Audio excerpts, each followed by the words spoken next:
আমরা অনেকেই কিন্তু অনেক রকমভাবে কাঁঠাল চিংড়ি রেসিপি করে থাকি, তবে অনুষ্ঠান বাড়ির স্টাইলে কিন্তু কাঁঠাল চিংড়ি তৈরি করতে গেলে এই রেসিপিটি অবশ্যই আপনাদের দেখতে হবে। আর অবশ্যই কিন্তু আমার এই ভিডিওটি প্রথম থেকে শেষ পর্যন্ত দেখতে হবে। আর এখনও যারা আমার এই চ্যানেলটিকে সাবস্ক্রাইব করনি তারা অবশ্যই চ্যানেলটিকে সাবস্ক্রাইব করে চ্যানেলটির পাশে থাকবে। তো এই কাঁঠাল চিংড়ি বানানোর জন্য নিয়ে নিয়েছি একটি ছোট কাঁঠাল। এই কাঁঠালটিকে কিন্তু খুব ভালো করে কেটে আমি ধুয়ে নেব। আর এই কাঁঠালটিকে আমি ঠিক এই সাইজের করে কেটে নিয়েছি। তো প্রথমেই কিন্তু এই কাঁঠালটিকে আমি খুব ভালো করে ভাপিয়ে নেব, যার জন্য বসিয়ে দিয়েছি এখানে একটি কড়াই। তো প্রথমেই কিন্তু আমি এই কড়াইয়ের মধ্যে সামান্য জল দিয়ে কিন্তু জলটিকে গরম করে নেব। আর এরপরেই কিন্তু টুকরো করে কেটে রাখা কাঁঠালগুলিকে এর উপরে ছেড়ে দেব। আর এর মধ্যে আমি দিয়ে দেব কিছুটা নুন, কিছুটা হলুদ এবং সামান্য সর্ষের তেল। এই তিনটে উপকরণ দিয়ে কাঁঠালটিকে খুব ভালো করে কিন্তু ভাপিয়ে নেব। আর অন্যদিকে কাঁঠাল চিংড়ি বানানোর জন্য এখানে কিন্তু আমি নিয়ে নিয়েছি মিডিয়াম সাইজের চিংড়ি মাছ। আর এই চিংড়ি মাছটিকে আমি খুব ভালো করে ধুয়ে নিয়েছি। এবারে কিছুক্ষণের জন্য ম্যারিনেশন করে রাখবো, যার জন্য দিয়ে দিচ্ছি স্বাদ অনুযায়ী নুন আর দিয়ে দিচ্ছি কিছুটা হলুদের গুঁড়ো। আর এবারে মাছটিকে খুব ভালো করে মেখে নেব। তাছাড়া এই চিংড়ি মাছের কিন্তু প্রচুর রেসিপি আমার এই চ্যানেলে শেয়ার করা রয়েছে। এছাড়া কাঁঠালের রেসিপিও শেয়ার করা রয়েছে। আপনারা যদি এখনও না দেখে থাকেন তাহলে অবশ্যই গিয়ে এই রেসিপিগুলো দেখে নিন। তো কাঁঠাল চিংড়ি বানানোর জন্য কিছু আমি মশলা তৈরি করে নেব, যার জন্য নিয়ে নিয়েছি একটি ব্লেন্ডার। তাতে দিয়ে দিয়েছি কিছুটা আদা আর রসুন, আর দিয়ে দেবো প্রায় 5 থেকে 6টির মতো কাঁচা লঙ্কা। তো এখানে একটি স্মুথ পেস্ট তৈরি করে নিয়েছি। আবার এর মধ্যে দিয়ে দিচ্ছি কিছুটা পেঁয়াজ। আর এখানে কিন্তু আমি প্রায় 2টোর মতো পেঁয়াজ ব্যবহার করছি। এই পেঁয়াজটিকে খুব ভালো করে পেস্ট করে নেব এবং আরও নেব টমেটো। আর এখানে কিন্তু আমি 2টোর মতো টমেটো ব্যবহার করেছি। তো এখানে আমার মশলা কিন্তু রেডি। আর এই মশলা তৈরি করতে করতে কিন্তু কাঁঠালটিও খুব সুন্দর ভাপিয়ে নেওয়া হয়ে গেছে। এবারে এই ভাপিয়ে রাখা কাঁঠালগুলিকে আমি তুলে নেব। আর এখানে কিন্তু কড়াইটিকে খুব ভালো করে ধুয়ে পরিষ্কার করে নিয়েছি এবং এই কড়াইটিকে কিন্তু আমি খুব ভালো করে গরম করে নিয়েছি। এবং এবারে কিন্তু একটু ভাজা মশলা তৈরি করে নেব, যার জন্য দিয়ে দিয়েছি গোটা সাদা জিরে এবং গোটা ধনে।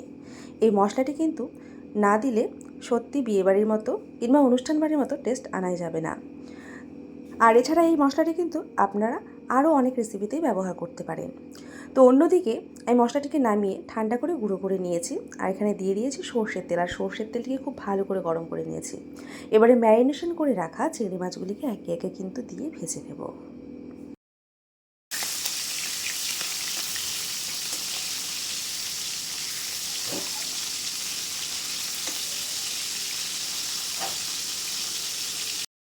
আর যে কোনো রেসিপি বানানোর সময় কিন্তু চিংড়ি মাছটি খুব বেশি ভাজবেন না, তাহলে কিন্তু চিংড়ি মাছের টেস্টই নষ্ট হয়ে আসে। তো এইভাবে করেই আমি আরও সমস্ত চিংড়ি মাছগুলিকে ভেজে নেব।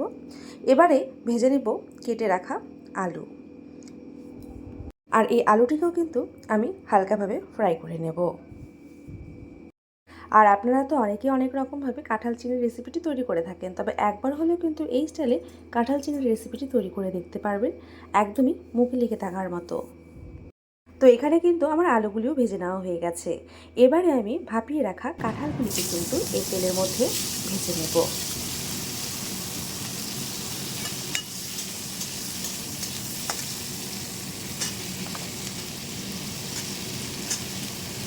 আর এখানেও কিন্তু আমি কাঁঠালটিকে খুব একটা ভাজবো না, 1/2 থেকে 1 মিনিটের মতো সময় নিয়ে কাঁঠালটিকে আমি ভেজে নেব।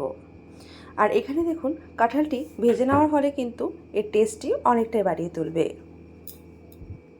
তো আমার কাঁঠালটি কিন্তু এখানে ভেজে নেওয়া হয়ে গেছে। এবারে আমি তুলে নেব।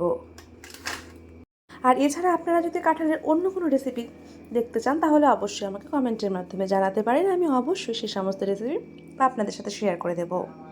তো এবারে কিন্তু এখানে কড়াইটিকে খুব ভালো করে গরম করে নিয়েছি।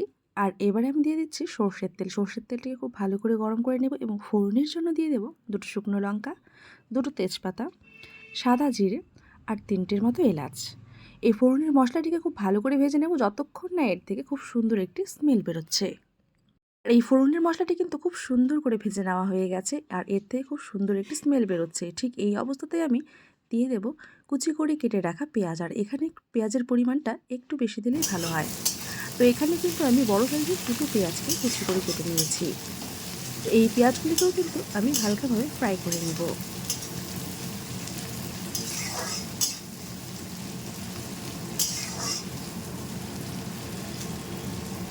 তো এখানে কিন্তু পেঁয়াজটিকে আমি ফ্রাই করে নিয়েছি, আর এই অবস্থাতে আমি দিয়ে দিচ্ছি আদা, রসুন এবং লঙ্কার পেস্টটি। এই পেস্টটি দেওয়ার পর এই পেঁয়াজ ভাজাটির সাথে খুব ভালো করে কিন্তু আমি মিশিয়ে নেব, আর কিছুটা সময়ের জন্য কিন্তু নেড়েচেড়ে নেব। আর অবশ্যই কিন্তু এই কাঁঠাল চিংড়ি বানানোর সময় কিন্তু মশলাটিকে খুব ভালোভাবে কষিয়ে নেওয়ার চেষ্টা করবেন। তো এখানে কিন্তু মশলাটি কিছুটা ভাজা হয়ে গেছে, আর এই অবস্থাতে আমি দিয়ে দেব পেস্ট করে রাখা পেঁয়াজ।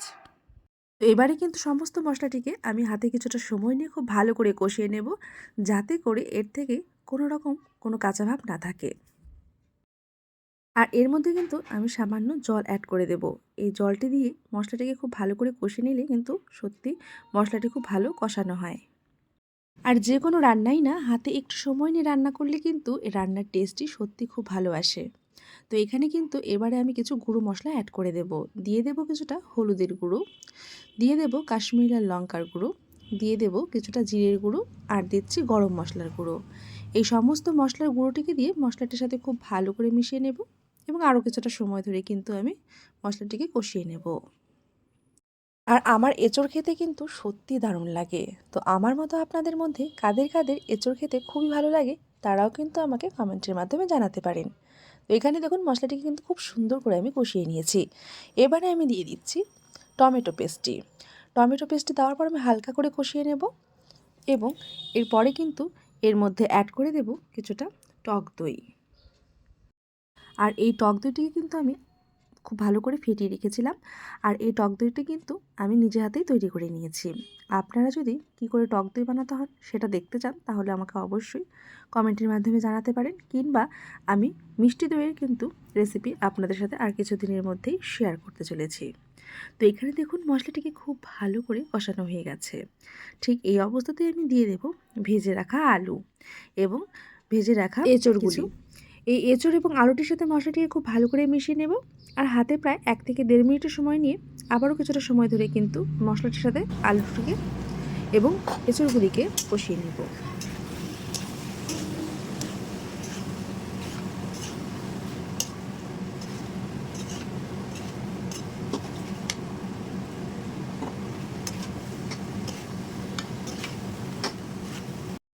তো এখানে দেখুন খুব ভালো করে কিন্তু এঁচড় আলুটিকে খুব ভালো করে কষিয়ে নেওয়া হয়ে গেছে। এবারে এর মধ্যে আমি অ্যাড করে দিচ্ছি স্বাদ অনুযায়ী নুন। এই নুনটিকে দিয়ে আবারও আমি হালকা হাতে নেড়েচেড়ে নেব, এবং এর মধ্যে কিন্তু গ্রেভির জন্য দিয়ে দেব কিছুটা উষ্ণ গরম জল। আর আমি কিন্তু পুরো জলটি আমি একবারে ব্যবহার করছি না, অল্প অল্প করে জল দিয়ে আমি দেখে নেব। আর এই রেসিপিটি যেহেতু খুবই মাখা মাখা হবে, তাই কিন্তু খুব একটা জল আমি ব্যবহার করব না, যাতে করে এঁচড় এবং আলুটি খুব ভালো করে সেদ্ধ হয়ে যায়, সেই পরিমাণ হিসেবেই কিন্তু আমি এখানে জল ব্যবহার করছি। আর আপনারা কিন্তু অবশ্যই আপনাদের এঁচড় এবং আলুর পরিমাণ হিসেবেই জলটি ব্যবহার করবেন। তো এবারে আমি গ্যাসের আঁচটিকে কিন্তু মিডিয়াম টু লো ফ্লেমে রেখে কিছুটা সময় ধরে ফুটিয়ে নেব। আর এখানে আমি প্রায় 5 থেকে 6 মিনিটের মতো সময় নিয়ে ফুটিয়ে নিয়েছি। এরপরে আমি এর মধ্যে অ্যাড করে দিচ্ছি ভেজে রাখা চিংড়িগুলি। আর এই চিংড়ি মাছগুলি দেওয়ার পর খুব ভালো করে মিশিয়ে নেওয়ার পর কিন্তু আমি আবারও কিছুটা সময় ধরে ফুটিয়ে নেব। আর এই গ্রেভিটি ফুটে আসতে আসতে আমরা আরেকটি মশলা কিন্তু তৈরি করে নেব এখানে, যেটা কিনা এই রেসিপির টেস্টটিকে অনেকাংশেই বাড়িয়ে তোলে। তো এখানে আমি নিয়ে নিয়েছি এলাচ, দারচিনি, লবঙ্গ আর গোলমরিচ। এই সমস্ত উপকরণকে আমি কিন্তু পাটাতে খুব ভালো করে বেটে নিয়েছি। আর এখানে দেখুন মশলাটি তৈরি করতে করতে কিন্তু গ্রেভিটি খুব ভালো করে ফুটে গেছে, এবং অনেকটাই কিন্তু ঘন হয়ে এসেছে। আর ঠিক আমি এই অবস্থাতে দিয়ে দেব প্রথমে যে আমি ভেজে মশলাটি তৈরি করে রেখেছিলাম, সেই মশলাটি আমি এর মধ্যে অ্যাড করে দেব। মশলাটি দেওয়ার পর আমি আবারও হালকা হাতে নেড়েচেড়ে মিশিয়ে নেব, এবং কিছুটা সময় ধরে ফুটিয়ে নেব। আর এই রেসিপিটি কিন্তু আমি আমার মায়ের কাছ থেকে শিখেছি। তো এখানে কিন্তু মশলাটিকে আমি খুব ভালো করে মিশিয়ে নিয়েছি, আর এই অবস্থায় আমি অ্যাড করে দিচ্ছি এলাচ, দারচিনি, লবঙ্গর যে পেস্টটি আমি তৈরি করে রেখেছিলাম, সেই পেস্টটি আমি এর মধ্যে অ্যাড করে দিয়েছি। আর এদিকে কিন্তু আমার রেসিপিটি প্রায় হয়েই এসেছে। নামানোর আগে কিন্তু আমি এর মধ্যে দিয়ে দিলাম কিছুটা ঘি।